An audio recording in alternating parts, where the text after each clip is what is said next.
नमस्कार दोस्तों, स्वागत है आपका आपके अपने YouTube channel the competition hub पर। जहां दोस्तों हम बात कर रहे हैं रेलवे भर्ती बोर्ड की जो CBT 2 का जो एग्ज़ाम होने वाला है उसके लिए जो ट्रेड है instrument mechanic, fitter, welder, turner, mechanical engineering, plumber, इन सभी के अलग अलग ट्रेड से जो है एक सब्जेक्ट का पेपर होगा। एक तो आपको पता है कि एक कॉमन एग्ज़ाम होगा जो सभी के लिए है, दूसरा जो हो आपका ट्रेड वाइज होगा। तो ट्रेड बहुत ही इम्पोर्टेंट है दोस्तों, क्योंकि ट्रेड पे पास होना कंपलसरी है। अगर आप कॉमन में पास हो जाते हैं बट ट्रेड में नहीं पास होते हैं तो आपको फेल कर दिया जाएगा। बट इसीलिए हम आपके लिए जो क्लासेस हैं वो लेके आए हैं, ताकि आपको किसी भी तरह से कोई भी प्रॉब्लम ना हो और आप अपने ट्रेड में क्वालिफाई हो सके। तो सर, अगर हमारे चैनल पे पहली बार विजिट कर रहे हैं तो हमारे चैनल को सब्सक्राइब जरूर कर लें और साथ ही साथ बेल आइकन को दबा दें, ताकि हमारे वीडियोस की नोटिफिकेशन आपको सबसे पहले मिल सके। तो चलिए, समय तक बिना गवाए हम आपको क्वेश्चन की तरफ लेके चलते हैं, जहाँ से आपके क्वेश्चंस पूछे जाते हैं एग्ज़ाम्स में दोस्तों। तो अभी जहाँ तक देखा जाए तो काफ़ी इम्पोर्टेंट क्वेश्चंस मैं लेके आया हूँ। डेली क्लासेस आपको मिलेंगी, डेली आपको 30-40 क्वेश्चंस मिलते रहेंगे। आप इसके नोट्स भी बना सकते हैं, ठीक है। और आप अपने फ्रेंड सर्कल में इसके वीडियो को शेयर करिए, ताकि सभी आपके फ्रेंड्स को मिल सके जो दूर दराज के गांव में बैठे हुए लोग हैं, जिन्होंने CBT 1 क्वालिफाई किया है, CBT 2 के लिए लगे हुए हैं। तो दोस्तों उन तक भी ये वीडियो पहुंच सके, ताकि वो अपने एग्ज़ाम की तैयारी बेटर कर सके। तो चलिए दिखाते हैं आपको क्वेश्चन की तरफ। तो दोस्तों आपको इस टाइप के क्वेश्चन में पूछे जा सकते हैं कि इस चित्र को पहचानिए। आपको ऐसे फिगर्स दिया होगा, आपको चित्र को पहचानना होगा।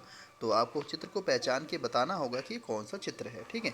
तो इसमें जैसे आपको ऑप्शंस में मिले हैं pin wise, leg wise, tool makers और पाइप वाइज। तो दोस्तों इसका जो राइट आंसर है वो है डी है, पाइप वाइज जो है ये राइट आंसर है इसका। इसको पाइप वाइज कहते हैं, ठीक है। चलिए आगे देखते हैं।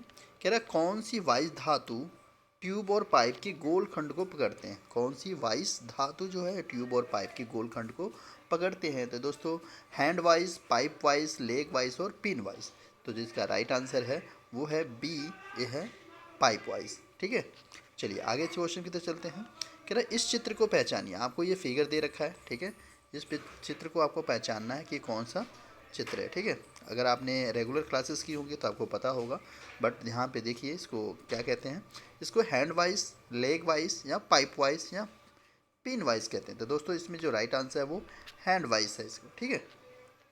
अगला क्वेश्चन है आपका, किस वाइज का उपयोग छोटे व्यास वाले जॉब्स को पकड़ने के लिए किया जाता है। किस वाइज का उपयोग जो है छोटे व्यास, यानी जिसका व्यास छोटा होता है, रेडियस छोटा होता है, उसकी बात कर पकड़ने के लिए किया जाता है। Hand wise, leg wise, pin wise और पाइप वाइज। तो इसका जो राइट आंसर है दोस्तों वो सी है, पिन वाइज होता है, जो छोटे व्यास के जॉब्स को पकड़ने के लिए यूज़ किया जाता है, ठीक है। चलिए अगला क्वेश्चन है, सामग्री पे छेद बनाने के लिए कौन सी प्रक्रिया की जाती है। सामग्री का मतलब होता है दोस्तों किसी भी चीज़ को होल करना है, छेद करना है, तो उसमें कौन सी प्रक्रिया की जाती है। तो पंच बी, ड्रिलिंग, हैमरिंग, थ्रेड। तो रास्ता इसका दोस्तों यह है ड्रिलिंग। आपने कई बार देखा होगा बिल्डिंग वगैरह में कहीं पे जगह छेद करते हैं उसको ड्रिल किया जाता है। ड्रिल की एक मशीन होती है, उसी प्रक्रिया के द्वारा उसमें छेद किया जाता है या होल किया जा सकता है, ऐसे किया जाता है, ठीक है। इसका राइट आंसर बी है।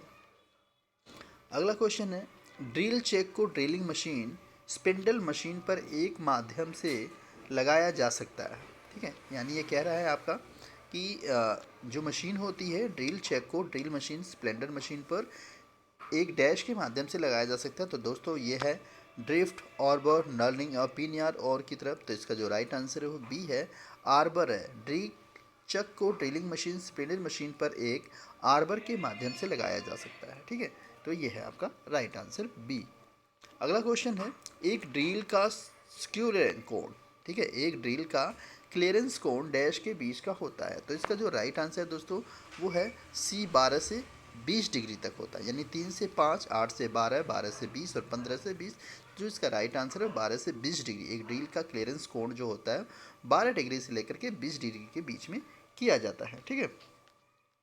आगे गहरी ड्रिलिंग में किस ड्रिल का उपयोग किया जाता है। गहरी ड्रिलिंग में किस ड्रिल का उपयोग किया जाता है। Flat drill, tweet drill, centre drill और ऑयल ट्यूब ड्रिल। तो इसका जो राइट आंसर है वो ऑयल ट्यूब ड्रिल होता है, जो गहरी ड्रिलिंग में ड्रिल का उपयोग किया जाता है, ठीक है।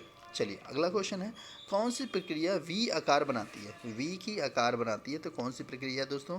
Drilling, counter seeking, counter boring, spot fishing.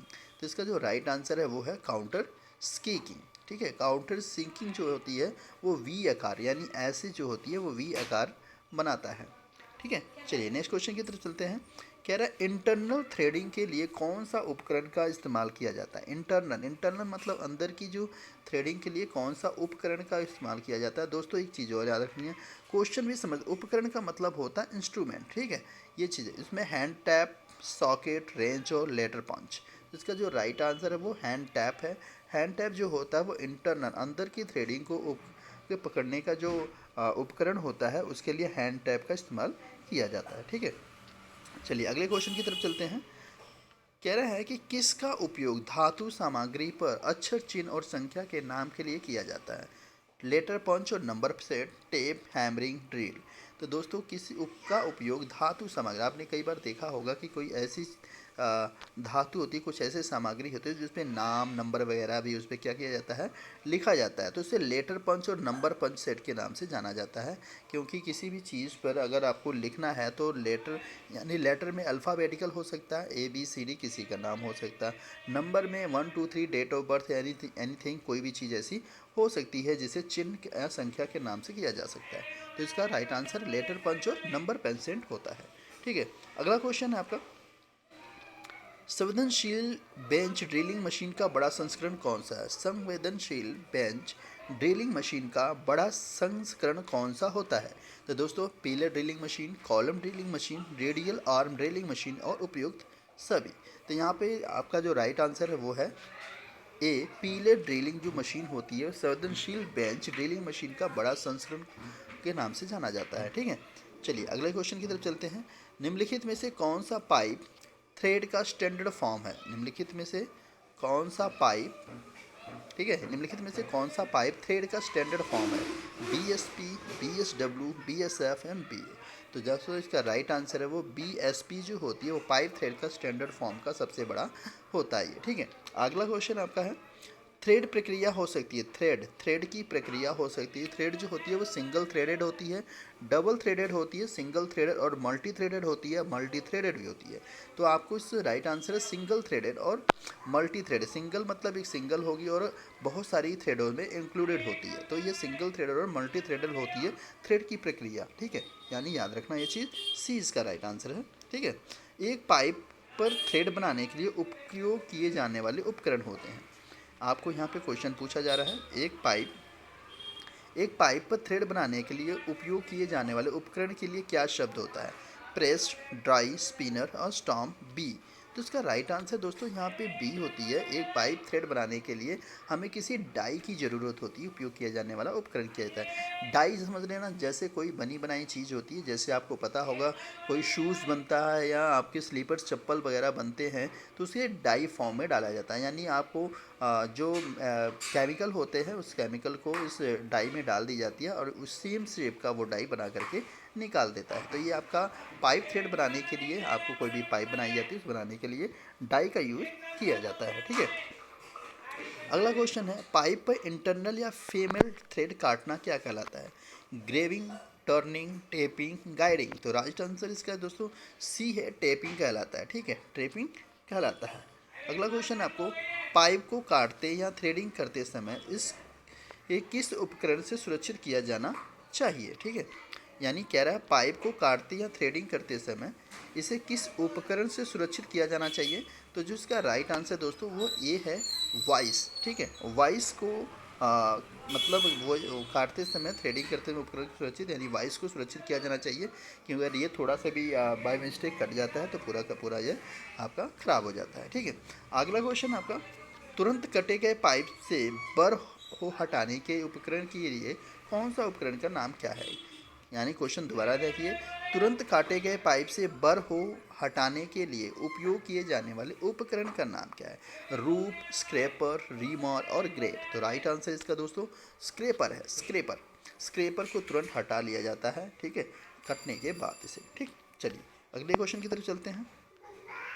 अगला क्वेश्चन है दोस्तों, स्क्रू थ्रेड बनाने के लिए कौन सी प्रक्रिया है। स्क्रू थ्रेड बनाने के लिए, स्क्रू थ्रेड याद रखना स्क्रू की बात कर रहा है, जैसे नेट होते हैं, नट बोल्ट वगैरह होते हैं, स्क्रू आपने देखा होगा कि पेच से कसे जाते हैं, जो घरों में यूज़ की जाती है स्क्रू, उसी के बोले जाते हैं। थ्रेड बनाने के लिए कौन सी प्रक्रिया की जाती है? Punching, threading, drilling, rhyming. तो राइट आंसर क्या है? बी, ये है थ्रेडिंग की जाती है। ठीक है, ये है आपके राइट आंसर्स। अगला क्वेश्चन है फीमेल स्क्रू केस पे किस प्रकार का थ्रेड बनते हैं? तो दोस्तों एक्सटर्नल थ्रेड, इंटरनल थ्रेड, दोनों आंतरिक और बाहरी चुंदियाँ, मेजर स्क्रू थ्रेड। तो जो इसका राइट आंसर है दोस्तों बी है, इंटरनल थ्रेड जो होते हैं वो फीमेल स्क्रू गेज पर उपयोग किए जाते हैं। ठीक है, चलिए अगला क्वेश्चन की तरफ चलते हैं। निम्नलिखित में से कौन सा बाहरी थ्रेड के प्रमुख व्यास का नाम नहीं है? शंकु का व्यास, क्रेस्ट का व्यास, पूर्ण व्यास और बाहरी व्यास। तो जिसका राइट आंसर है दोस्तों वो है ए, शंकु का व्यास जो होता है वो बाहरी थ्रेड का व्यास के नाम से नहीं जाना जाता है। ठीक है, चलिए अगले क्वेश्चन की तरफ चलते हैं। कार्यात्मक व्यास का वैकल्पिक नाम क्या है? दोस्तों कार्यात्मक व्यास का वैकल्पिक नाम है आभासी व्यास, रूट व्यास, क्रेस्ट व्यास और पूर्ण व्यास। तो जिसका राइट आंसर है आभासी व्यास। ठीक है, ये कार्यात्मक व्यास का वैकल्पिक, वैकल्पिक मतलब होता उसके जो दूसरे नाम जाने जाते हैं। ठीक है, तो दोस्तों ये थे आपके मैकेनिकल्स इंस्ट्रूमेंट और इस तरह के सारे क्वेश्चन जो पूछे जाते हैं आपके एग्जाम के लिए, ये काफ़ी इंपॉर्टेंट है। इसी तरह से आपको डेली क्लासेस मिलेंगी। अगर आप हमारे चैनल को पहली बार विजिट कर रहे हो तो प्लीज़ सब्सक्राइब जरूर कर लें इसको। ठीक है, और साथ ही साथ जितना हो सके उतने दोस्तों के साथ शेयर करें। ठीक है, मिलते हैं नेक्स्ट वीडियो में, तब तक के लिए bye bye, take care, thanks for lot.